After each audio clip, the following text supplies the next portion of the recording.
como sendo um espaço de solidariedade, de entreajuda entre os países e onde, naturalmente, os países mais ricos deveriam acorrer e apoiar os países mais pobres. Ora, aquilo a que nós estamos a assistir hoje é que a União Europeia não passa de uma superestrutura jurídica e política de dominação por parte do imperialismo germânico sobre os países e os povos mais fracos da União Europeia. A senhora Angela Merkel não pode pretender fazer, através da União Europeia, aquilo que Adolf Hitler não foi capaz de fazer com as divisões Panzer.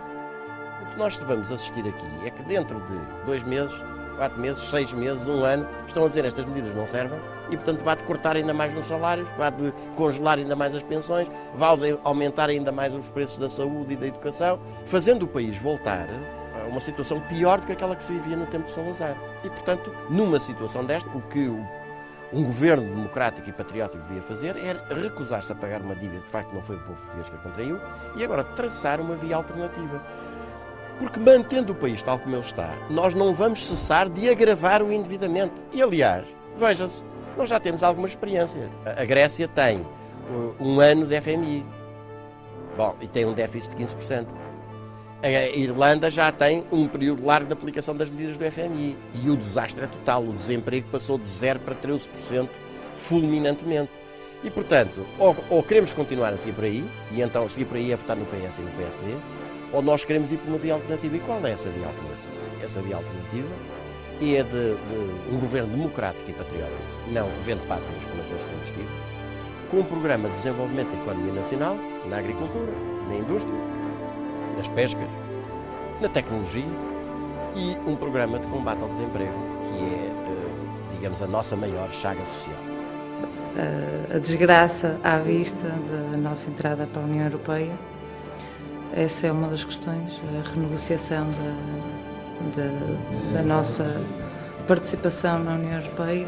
Esta questão deve levantar muitas outras e esclarecer o povo português acerca de toda esta farsa que tem sido esta política desde o 25 de Abril, em que nos convencem de que somos preguiçosos, de que não trabalhamos, de que não queremos fazer nada, quando a verdade é que trabalhamos muito, somos explorados diariamente, temos condições de trabalho precárias e falo na minha geração principalmente, em que trabalho a recibos verdes, sou um falso recibo verde com um horário de trabalho e não tenho qualquer proteção social, estou completamente desprotegida.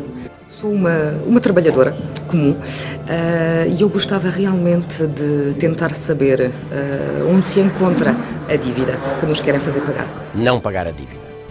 Denunciar a fraude que está em curso, visando assustar os portugueses e convencê-los de que eles têm, por um lado, que aceitar a canga em cima do pescoço e, por outro lado, que escolher apenas entre os 2 partidos que melhores condições deem para o pagamento da dívida, isto é, o PS e o PSD.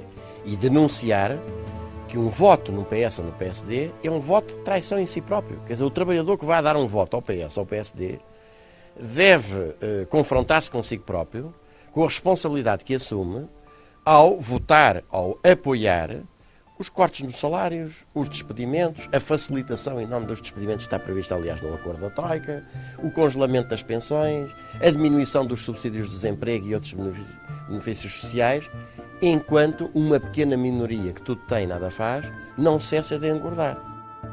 As pessoas não têm que votar apenas no PS ou no PSD, pelo contrário, há uma alternativa que está a ser escondida do povo português e essa alternativa é da constituição de um governo democrático e patriótico, um governo de esquerda, e com um plano de ataque ao desemprego e à miséria social, visando fazer com que cada vez um maior número de pessoas tenha emprego e, portanto, tenham salário e, portanto, faça descontos e, com isso, também contribuindo para a resolução dos problemas do endividamento do país e do déficit. Viva a candidatura nacional do PCTP!